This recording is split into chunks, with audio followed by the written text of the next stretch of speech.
최근 대학가에서 잇따라 부정행위가 적발되면서 논란이 되고 있는데요.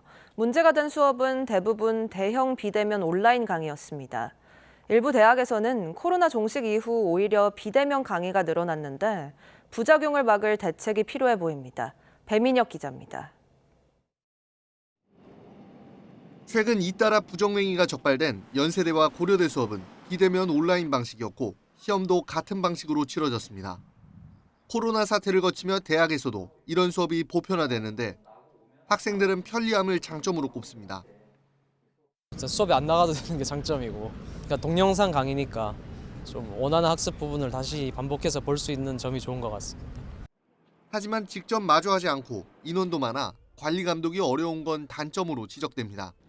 일단 비대면이다 보니까 출석만 채우면 된다는 생각 때문에 수업을 열심히 안 듣는 경우가 많아서 그 학습 동기를 그렇게 크게 주지 않는 것 같아서.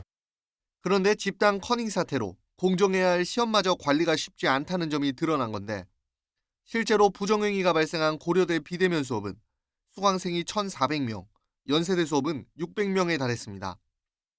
이 같은 비대면 수업은 코로나 종식 이후 감소 추세를 보였는데 일부 대학에서는 오히려 늘어난 것으로 파악됐습니다.